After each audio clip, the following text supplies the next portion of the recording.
बिस्मिल्लाहिर्रहमानिर्रहीम। हम डिस्कस कर रहे हैं बजट 2023-24 में जो जो मेजर्स क्या कहते हैं लिए गए हैं, और इसमें हम डिस्कस करेंगे इनकम टैक्स रिलीफ जो गवर्नमेंट ने दिया है।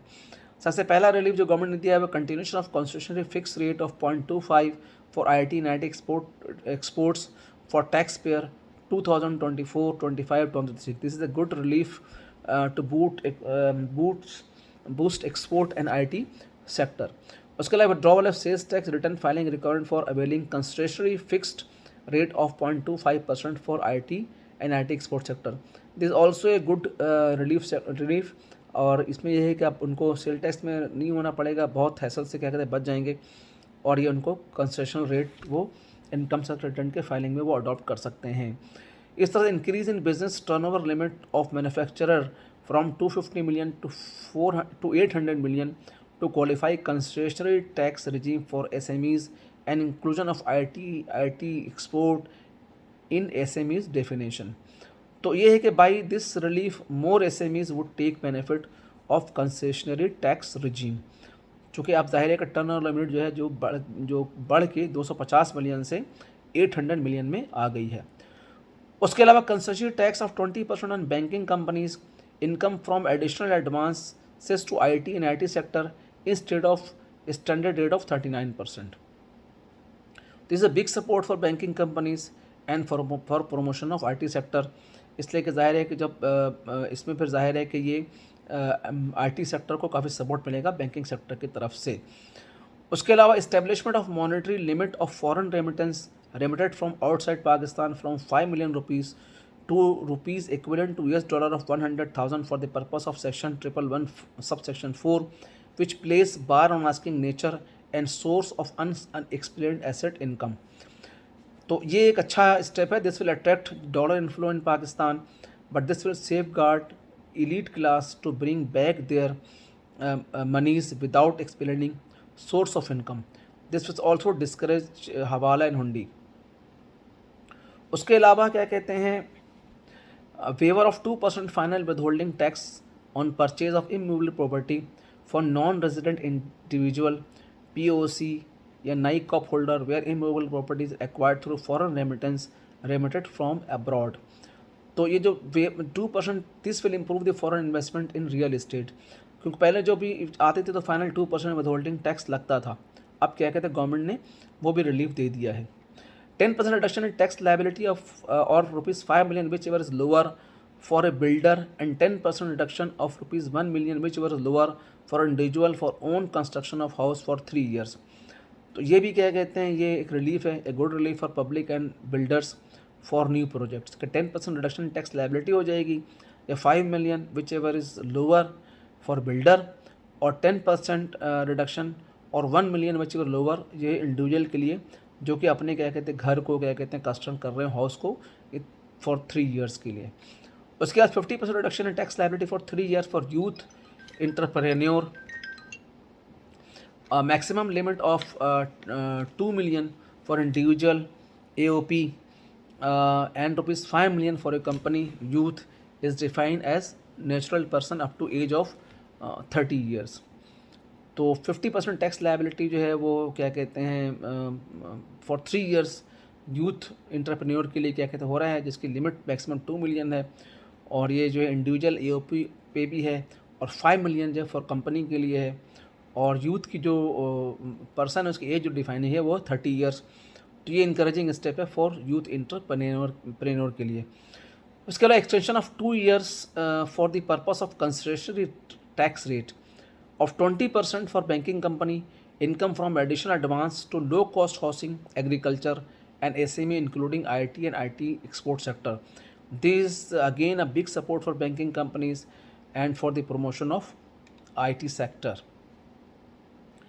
Encouraging export of commodities, agriculture, produce, gems, metal, etc. through online platform by providing 1% concessionary final tax rate to indirect exporters। एक गुड मेजर है फॉर क्या कहते हैं ऑनलाइन बिजनेस प्लेटफॉर्म के लिए। उसके अलावा गवर्नमेंट ने जो रिलीफ मेजर लिया वो reduction of minimum tax liability of turnover from 1.25% to 1% for company listed on Pakistan stock exchange. जो मिनिमम टैक्स की लाइबिलिटी थी जो टर्नओवर पे 1.2% था, उसको रिड्यूस करके 1% कर दिया लिस्टेड कंपनी के लिए। और ये बेसिकली एक ग्रेट रिलीफ है और इंकरेजमेंट है लिस्टिंग के लिए। उसके बाद extension of exemption of 1 year granted to a person to profit and gain on sale of immovable property और sale of special purpose vehicle to any type of REIT scheme up to 30 June 2024। ये already क्या कहते हैं practice है exemption, और इसको 1 साल के लिए मज़ीद इन्हांस कर दिया गया है। Extension of income tax exemption for 1 year that is up to 30 June 2024 for resident person of FATA PATA. तो फाटा पाटा रजिस्टर जो है वो जाहिर है वो अभी मर्ज में है, वहाँ पर उनको बड़ी प्रॉब्लम का सामना है, तो they need such type of relaxation as they are still facing problem for their development. उसके बाद है जी for the 5 years tax holiday for agro based industries being SME setup after 1 July 2023 for next year 2024 to tax year 2028। तो ये जो 5 year tax holiday है agro based industry के लिए, जो भी SME क्या सेटअप होगी आफ्टर 1 जुलाई 2023 से लेके टैक्स ईयर 2024 से 2028 तक, तो एक अच्छा क्या कहते हैं रिलीफ है। This is an encouraging step for SMEs in agro based industry. उसके अलावा क्या कहते हैं कुछ रिलीफ है फेडरल एक्साइज एक्ट 2005 के अंदर। उसमें यह है कि imposition of excise revenue measure है इसके अंदर। उसमें imposition of excise duty on energy in efficient fans at the rate of 2000 per fan and इंसिडेंस्ड incandescent bulb at 20% ad valorem is proposed. So this is a revenue measure on energy inefficient fans and bulbs, which will encourage buyer to go for substitute product that is energy efficient option. So this measure may not help to improve revenue from these two categories. The scope of FD on services is proposed to be enhanced by adding royalty and fee for technical services. This will further basically add burden to the consumer. अब हम क्या कहते हैं and करते हैं अपनी budget discussion को कि बेसिकली जो प्रोपोज बजट है 2003-2024 fall short of addressing important concessions या important concerns including widening the tax base. Basically the existing tax है basically focusing on the existing taxpayer, rather they should be focus on the focus for the widening of the tax base. उसके बाद जो है fundamental human development and education controlling the growing of fiscal imbalance, इसको भी क्या कहते हैं इतना एड्रेस नहीं किया गया है। And fostering at first for that conducive to the business until we increase the export and collect fair tax money from the real estate, agriculture and real retail sector, Pakistan cannot be developed.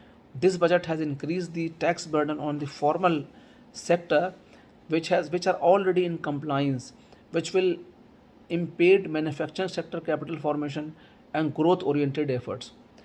It is wonderful that there is a focus on agriculture, particularly on seed and mechanization, as well as marketing, IT and exports that made possible by IT. A positive development that is minimum tax reduction for the public listed companies, while the undocumented real estate and trade sector have not been properly taxed.